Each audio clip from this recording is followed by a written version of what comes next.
प्रस्तुत मंगलाचरण में बड़े भैया श्री राजेश द्विवेदी जी, पूर्व राम जी के अभिनेता, ग्राम बिहुनी, आपकी ओर से पुनः 100 पुष्प मुद्राएं व्यासपीठ के सभी कलाकारों के लिए प्रदत्त हुई। साधुवाद। अष्ट मंत्रियों में श्रेष्ठ मंत्री सुमंत जी महाराज, आप तो जानते हैं जब भी हम अपने अयोध्या के सिंहासन सूर्यमुखी सिंहासन पर आसीन होते हैं, सर्वप्रथम आप मंत्रियों से अपनी इस प्यारी प्रजा का हाल जाना करते हैं। और हाल जाना क्यों करते हैं? क्योंकि ऐसा शास्त्र कहते हैं कि जिस राजा के राज में यह प्यारी प्रजा दुख पाती है वह राजा नरक का गामी होता है। क्योंकि बजे ताली युगल कर से नियम तो ये सदा से है, यदि राजा है प्रजा से तो ये प्रजा भी राजा से है, एक दूसरे के पूरक माने जाते हैं राजमंत्री। फिर जिस राजा के राज में यह प्यारी प्रजा दुख पाती है वह राजा नरक का गामी होता है, ऐसा हमारे शास्त्र कहते हैं। जासु राजे जासु राजे प्रिय प्रजा दुखारी सोन पुवस सोन पुवस नरके अधिकारी सोन पुवस। वह राजा नरक का गामी होता है जिस राजा के राज में यह प्यारी प्रजा दुख पाती है। वही राजा समाज में शोचनीय होता है, वही राजा समाज में निंदनीय होता है।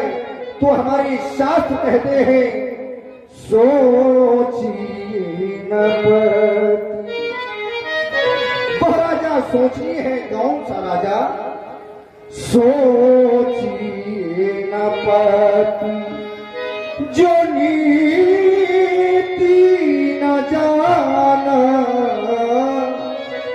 जय न प्रजा जय न प्रजा प्रिय प्राण समान जय न प्रजा।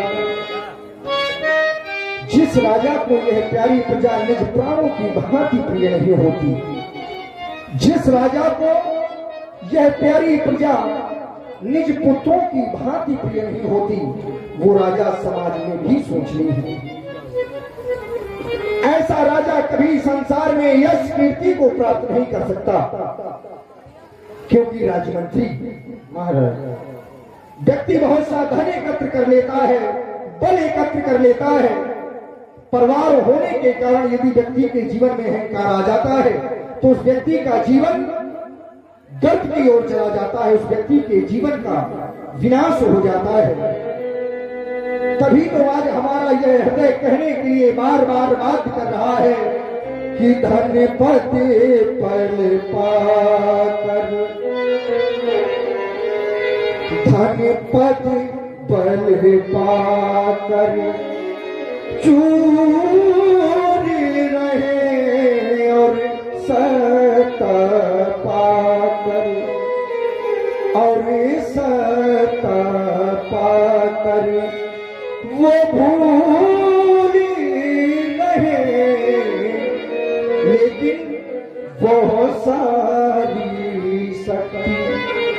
ऐसा धन, ऐसा यश, ऐसा वैभव, ऐसा धन किस काम का यदि हम किसी भूखे को भोजन नहीं करा सकते, किसी अनाथ का सहारा नहीं बन सकते, किसी भटके हुए को राह नहीं दिखा सकते, फिर जीवन किस काम का है? वो सारी शक्ति निरर्थक है जो काम किसी के आ ना सके, बहुत सा बेकार है। इसलिए राजमंत्री हम अपनी इस प्यारी प्रजा के बारे में ही क्यों पूछा करते हैं? इसका भी एक विशेष कारण है। वो विशेष कारण मैं आपसे कहता हूं, ये हमारी प्रजा साधारण नहीं है। एक राजा इस संसार में और है जिसकी प्रजा के लिए कहा जाता है कि पुर नर नार सुभट सुचि संता धर्मशील ज्ञानी गुणवंता। ज्ञानी गुणवान संत है तो ये क्या सभी विशेषताएं सर्वोपरि हैं क्या? राजमंत्री, इन सबसे सर्वोपरि एक और विशेषता होती है। कौन सी? जिसे संसार में चरित्र कहा जाता है। एक बार उसी राजा के राज में, राजा जनक के राज में ऋषि के द्वारा कथाएं सुनाई जा रही थी, वेदाध्ययन किया जा रहा था ऋषि दुर्वासा के द्वारा, और वहीं पर राजा जनक बैठे थे। उनके मुख से अनायास ही हंसी निकल पड़ी। ऋषि दुर्वासा ने पूछा कि आप हमारी बात को सुनकर हंस रहे हैं। राजा जनक ने अपनी बात को इधर उधर घुमाकर प्रकृति की ओर इशारा किया कि महाराज कुछ ऐसा देखकर हमें हंसी आई। लेकिन ऋषि दुर्वासा उस समय क्रोधित होकर उन्हें श्राप दे दिया कि जिस प्रकृति की सुंदरता के कारण तुम हमारी बात को सुनकर हंसे हो, जाओ मैं तुम्हें श्राप देता हूं कि यह सारी प्रकृति तुम्हारे राज की जहां तक है वह सूख जाए, निर्जीव हो जाए। और श्राप देते ही राजा जनक का वह पूरा बाग सूख गया। इस बात की चिंता राजा जनक को हुई। उपक्रम पूछा गया कि आखिर यह बात पुनः हरा कैसे होगा। तब ऋषि ने कहा कि यदि किसी सती नारी के द्वारा कच्चे घड़े को कच्चे सूत में बांधकर यदि कुआं से जल निकालकर इस बाग में पुनः डाला जाए तभी यह बाग पुनः हरा भरा होगा। नगर में ढिढोरा पिटवाया गया। सती को वहां भी थी, लेकिन उनके हृदय में एक भय था कि शायद वो कच्चा सूत टूट गया या वह कच्चा घड़ा फूट गया तो हमारे सतीत्व पर दाग लग जाएगा। ये उनके हृदय में भय था। सभी देशों में इस बात की खबर भेजी गई। हमारे पास भी इस बात का आमंत्रण आया। हमने जाने की तैयारी की। हमारी महारानी कौशल्या जो कि परम सतीवान है, परम चरित्रवान है, जाने की तैयारी की। तभी हमारी महारानी की दासी ने इस बात को पूछा कि महाराज हम जा रहे हैं। महारानी की दासी ने महारानी से इस बात को पूछा तो महारानी ने पूरा हाल कहा। उस दासी ने कहा कि महारानी आपको जाने की आवश्यकता नहीं है, यदि आप कहें तो मैं स्वयं जाकर उस बात को हरा कर सकती हूँ। महारानी ने यह बात हमें बताई। हमने कहा कि वह बाग को हरा करना है, वहां जाने की विशेषता नहीं है। कोई भी हो। पालकी सजवाई गई। अयोध्या से दासी मिथिला पहुंची और उस दासी ने वह कर्म कर दिया कि कच्चे घड़े से कच्चे सूत से उस बाग को पुनः हरा कर दिया। तब से राजा जनक का हमारे यहाँ निमंत्रण नहीं आता। वो इस बात से सभीत रहते हैं कि जब एक दासी, अयोध्या की एक दासी ने इतना बड़ा कार्य कर दिया और यदि हमने आमंत्रण भेजा तो शायद कोई दास आकर हमारे यहाँ कोई ऐसा कार्य न कर जाए जिससे हमें शर्मिंदा होना पड़े। ऐसी हमारी यह प्रजा है। ऐसी प्रजा के लिए हमारा यह जीवन बहुत छोटा है। हम ऐसी प्रजा के कारण अपने जीवन का निर्वाह कर रहे हैं। राजमंत्री, आज पुनः हमारी इस प्यारी प्रजा की प्रसन्नता कही जाए, कुशलता कही जाए।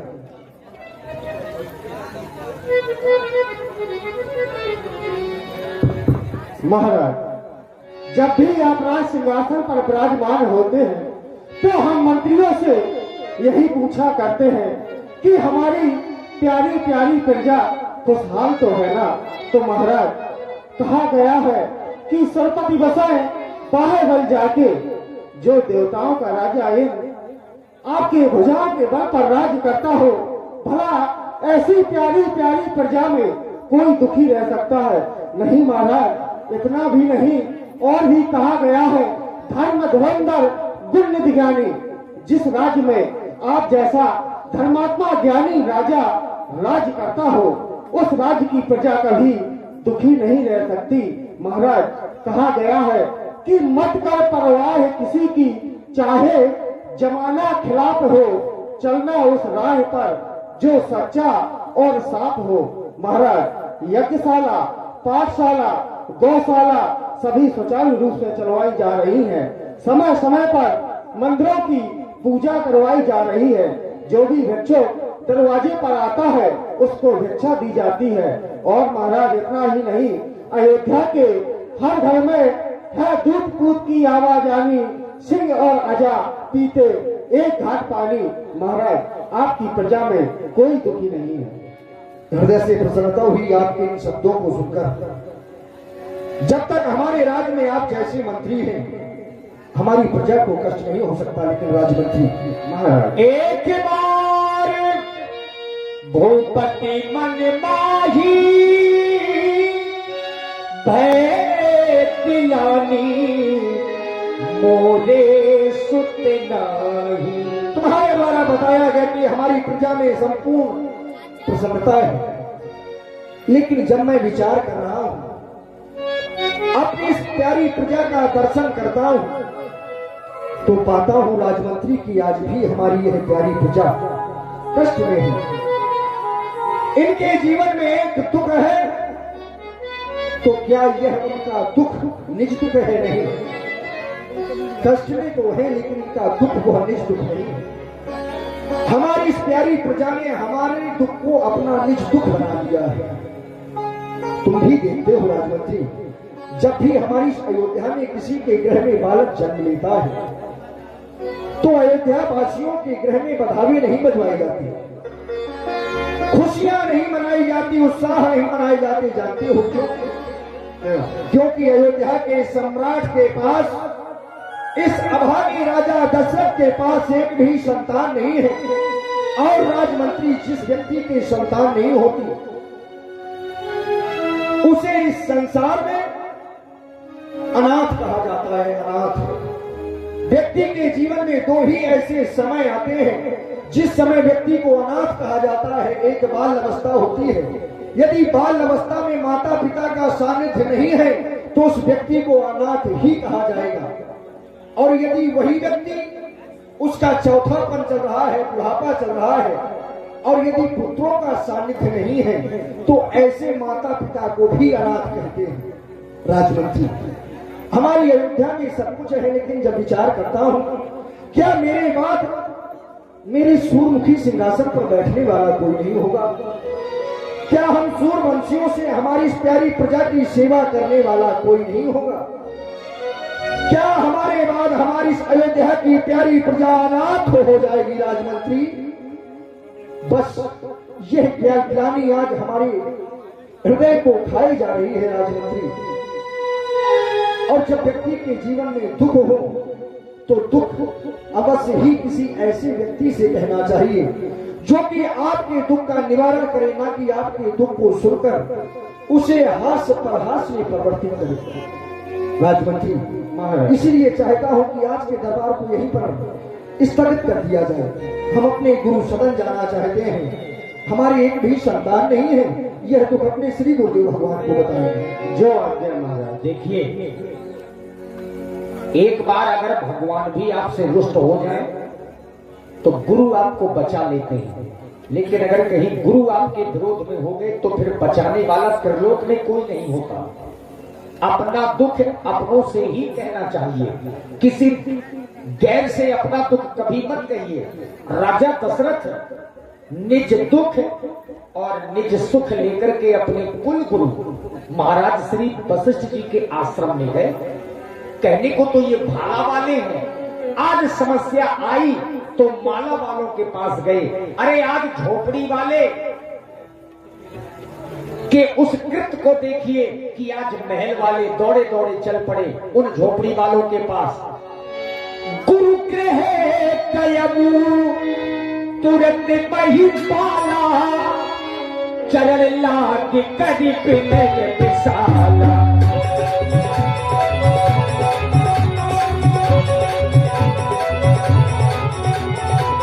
गुरु गृह कयबू तुरंत बही पाला, गुरु गृह कयबू तुरंत बही पाला, गुरु गृह कयबू तुरंत बही पाला, चरण लाग कदी पिनय विशाला, चरण लाग कदी पिनय विशाला।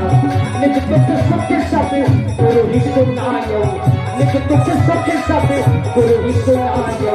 कहीं वशिष्ठ कहूँ विधि समुझायो, कहीं वशिष्ठ कहूँ सब आयो, कहीं वशिष्ठ प्रभु पृथ्वी सब उठायो, कहीं वशिष्ठ प्रभु पृथ्वी सब उठायो, कहीं वशिष्ठ प्रभु पृथ्वी सब उठायो। गुरु ब्रह्मा गुरु विष्णु गुरु देवो महेश्वरा गुरु साक्षात परब्रह्म तस्मै श्री गुरुवे नमः। इस संसार में गुरु की महिमा विशेष बताई गई है।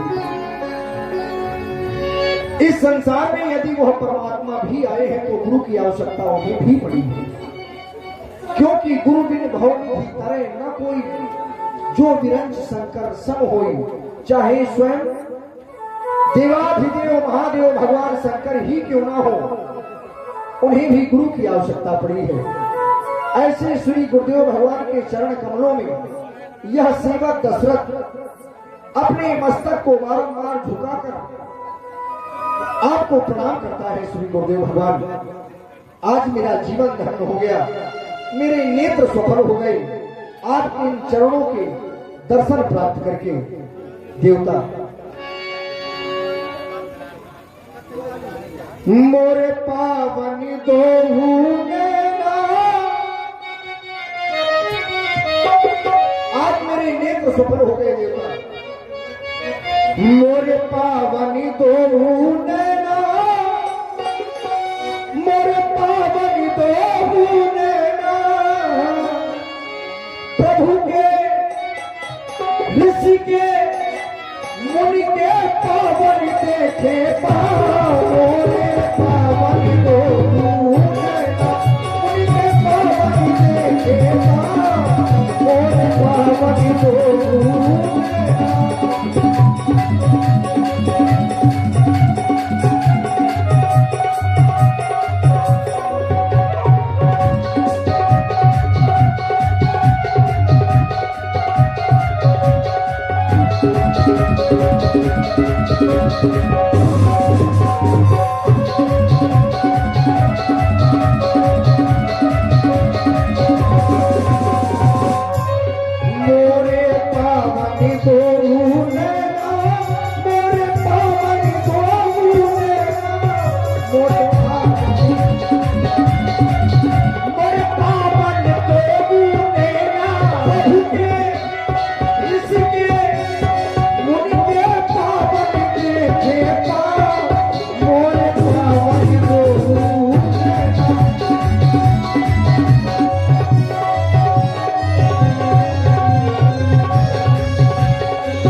दर्शन जो प्रभु का पाऊं, जीवन सफल बनाऊं। जो प्रभु का पाऊं, जीवन सफल बनाऊं। दर्शन दर्शन दर्शन जो प्रभु का पाऊं, जीवन सफल बनाऊं। मैं पाऊं, जीवन सफल बनाऊं। सारी सृष्टि के आधार मोरे पावन दोहू नैना, सारी सृष्टि के आधार मोरे पावन दोहू नैना। गुरु के पावन दोहू नैना, गुरु के पावन देखे पावन दोहू नैना।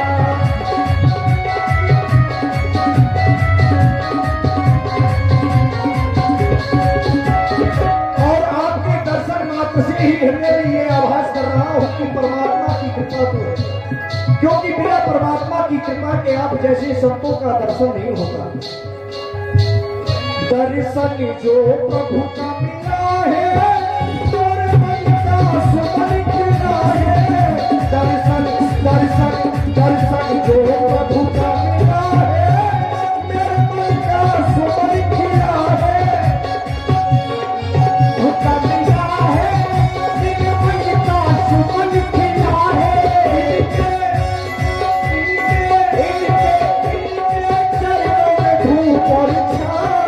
मोरे पावन दोहू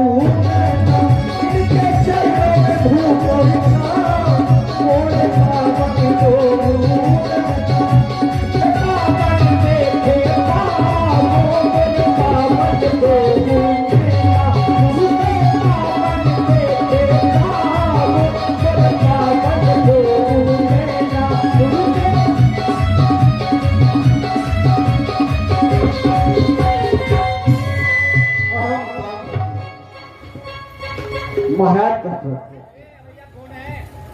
हमारा मन प्रफुल्लित हो जाता है जब तुम्हारे जैसे राजा हमारे पास में आते हैं और तुम्हारे लिए सुंदर आशीर्वाद महामंगल हो। और राजा, जिसका मंगल अच्छा होता है उसके जीवन में कभी शत्रु उससे विजय प्राप्त नहीं कर सकते, और जिसका गुरु मजबूत होता है तो फिर कहना ही क्या है राजा।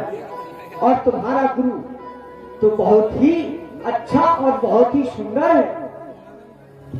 इसीलिए राजा आने का कारण गुरु से हम जानना चाहते हैं। श्री गुरुदेव भगवान, आप तो देख रहे हैं मेरे जीवन में समय अपनी गति से चल रहा है, लेकिन आज हृदय में एक ग्लानि है।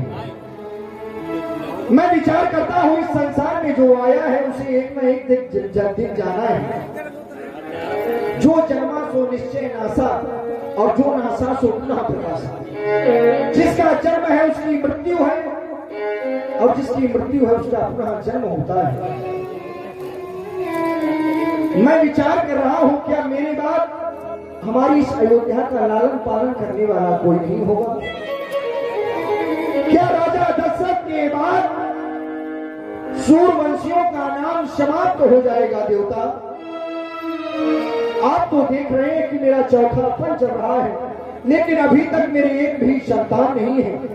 ऐसा नहीं है कि संतान प्राप्ति के लिए मैंने उपाय ना किए हो। संतान प्राप्ति के लिए सबसे प्रथम उपाय होता है व्यक्ति के जीवन में गृहस्थ आश्रम का होना। तो मैंने विवाह भी किया, एक नहीं, दो नहीं, तीन विवाह किए, लेकिन न जाने कौन सा ऐसा अपराध आप इस दास से हो गया देवता की अभी तक हमारे महलों में पुत्रों की किलकारियां नहीं गूंजी। हमारी यह कान वह पिता शब्द सुनने के लिए न जाने कब से लड़ाई में देवता। देखे ना, मैंने एक नहीं, दो नहीं, तीन विवाह किए, लेकिन वह राजमहल, वह आंगन अभी तक सुनना है देवता, अभी तक सुनना है।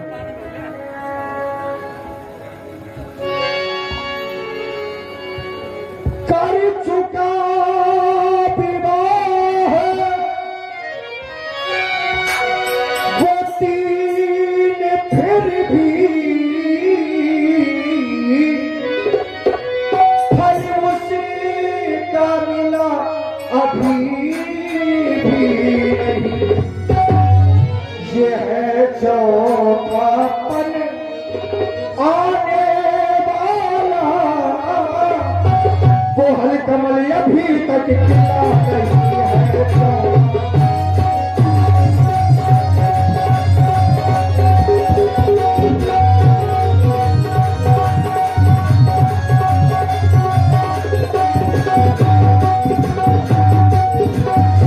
वर्तमान को देखकर हृदय में कष्ट हो रहा है देवता, भविष्य को मैं जानता ही हूं। गुरुदेव न जाने ये कैसा है भविष्य, जो अब तक प्रभु अंधेरा है।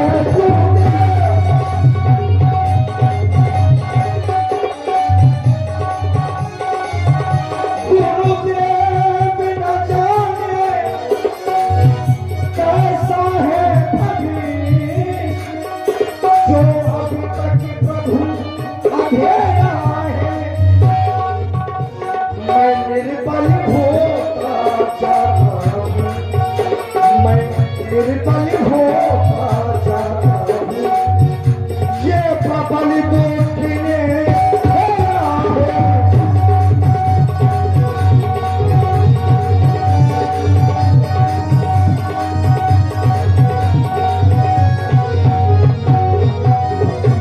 जिसके पुत्र नहीं होता उसे संसार में निपुति कहा जाता है, और यह शास्त्र भी कहते हैं देवता की बिना पुत्र नहीं नरगति पावे।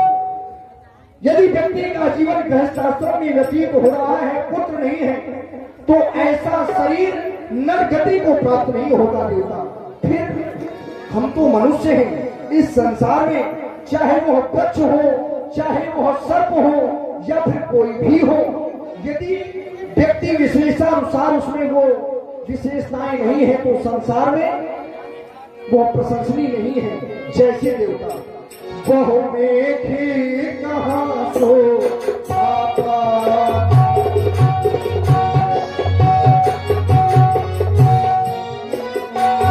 बहु मेघी कहाँ सो पापा,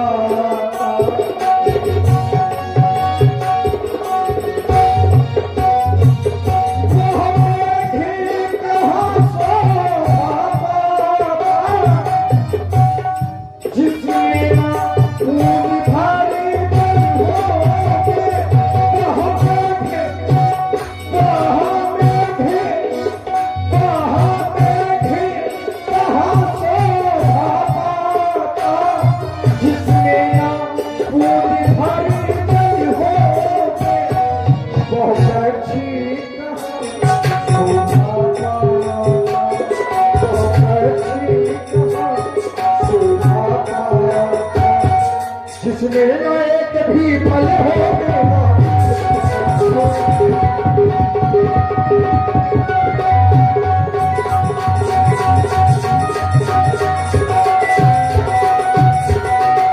पुत्र नहीं है तो बहुत से पुत्र नहीं चाहता देवता। बहुत ज्यादा ना हो, बस एक ही हो, जिससे रघुवंश बढ़े अपना, फिरों को भी तर तर पहुंचे, आगे को पंच बढ़े अपना।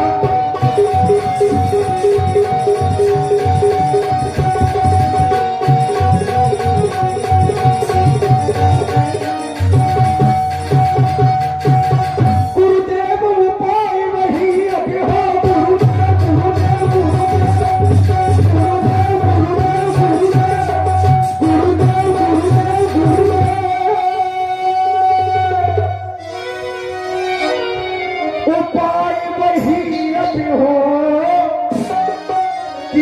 चित्त प्रफुल्लित हो जावे, आंखों में भी होए प्रकाश, यह आत्मा आनंदित हो जाए। श्री गुरुदेव भगवान, अब मैं आपके शरण में हूं और आप हैं श्री राजेश द्विवेदी जी। आप सब कुछ कर सकते हैं, सर्व समर्थवान हैं आप। गुरुदेव अगर तुम चाहो तो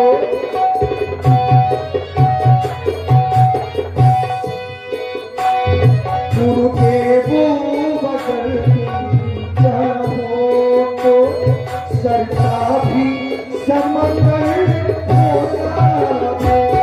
गुरुदेव अगर तुम चाहो सरका भी समंदर हो जाए।